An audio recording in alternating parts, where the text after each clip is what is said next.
There's a story we know well about one foggy Christmas night when a very special reindeer led a history-making flight. It's a story that's been told a million zillion times or more, but I bet you never heard it told quite like this before. There's a lot more to that famous tale that we're about to share through the memories of someone who was actually there. So let's welcome old Saint Nick himself. We're honored that he came here to tell us what we never knew about Rudolph the Red-Nosed Reindeer. The pleasure is truly mine, 'cause today I've come with a gift of a different kind. Not one that would fit in my big toy-filled sack. No, this kind of gift is much bigger than that. Sometimes the best gifts, goodness knows, can't be wrapped up in ribbons and bows. What I have for you is truly a treasure that you can keep in your heart forever and ever. You see, the story of Rudolph, from my point of view, isn't just about a reindeer. It's about me and you. So let's start at the beginning. The day of Rudolph's birth. The doctor looked pleasantly surprised, and so did the nurse. Rudolph's mother knew everything was right when they said, "Congratulations! He shines like a spotlight!"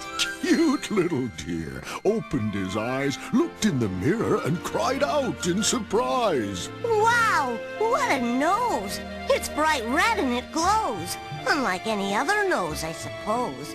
And how come mine is so big, red, and shiny, when everyone else's is brown and quite tiny? Rudolph's mom assured him, "We love you in every way because you have something special that will make you proud someday." Oh, someday.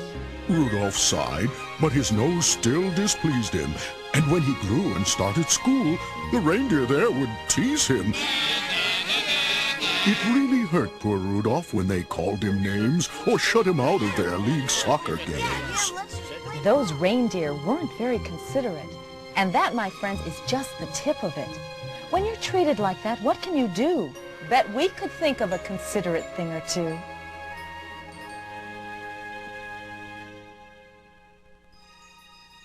In our story, Rudolph was always thoughtful and kind, even when the other reindeer left him behind. Now, let's not think of Rudolph as totally friendless. He did have a few whose devotion was endless. They'd talk on the phone and help Rudolph pull through whenever his red nose would make him feel blue. But on this day before Christmas, Rudolph was playful, knowing I'd be there soon, along with a sleigh full of bikes and books and video games, rollerblades and candy canes. He knew he'd been good. No reason to worry. He skipped off to bed, hoping morning would hurry, while at the North Pole, a fog covered the night as the elves helped me pack up the sleigh for its flight. Yo, Santa, check out this fog. It's as thick as pea soup and heavy as a log. You're right, I said. How can I get through it? On this foggy, dark night, it'll be tough to do it. Just think how the children's faith could be shaken if they had no presents when they awaken. So, if the fog slows me down, I'll just have to fly faster. Go around any dangers and over disaster. Come, Dasher! Come, Dancer! Come, Prancer and Vixen! Come, Comet, come, Cupid, come, Donner and Blitzen. Seems Rudolph's not the only one with obstacles to overcome. Just believe in yourself, Santa would say, because where there's a will, you will find a way.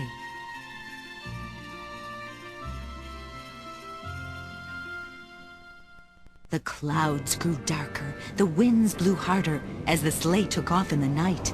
North, south, east, and west, nothing but fog in sight. So the going was slow through the dark, murky skies, with no time to stop for a burger and fries. The reindeer were nervous and started to whimper. Hey, wouldn't overnight mail have been a lot simpler? I was terribly worried, for what would I do if folks started waking before I was through? Even with my radar screen beside me, I still made a wish for just one star to guide me. And that's when it happened. What a surprise! An unmistakable light met my eyes. It was under the treetops, somewhere below. The closer I got, the brighter the glow. I shrieked out in joy. Now that's consideration. Someone left a porch light on to help our navigation. But once that light led the sleigh to the ground, there wasn't a porch light anywhere around. Instead, a bedroom window was all aglow and beaming. And someone in the bedroom lay snoring, dreaming. That's when I heard snickering from the reindeer in the herd. Hey, that must be where Rudolph lives. Yeah, Rudolph the red-nosed nerd. Whoa! Stop it right now. That's unkind and cruel. Haven't you ever heard of the golden rule?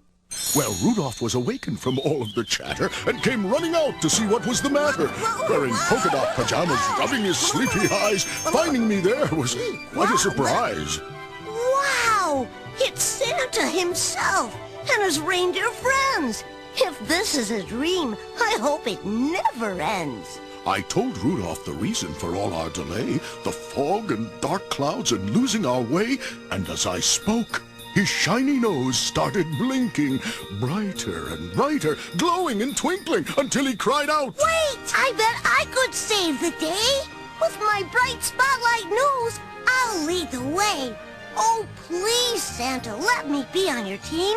I know I can do it. It's always been my dream.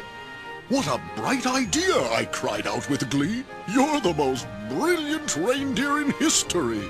And Rudolph reacted with such a huge grin, it went all the way from his ears to his chin.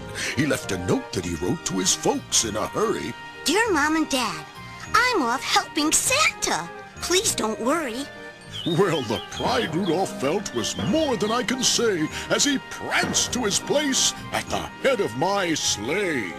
Rudolph felt so good inside that he lit up like a beam. You could see from his glow he was filled with self-esteem.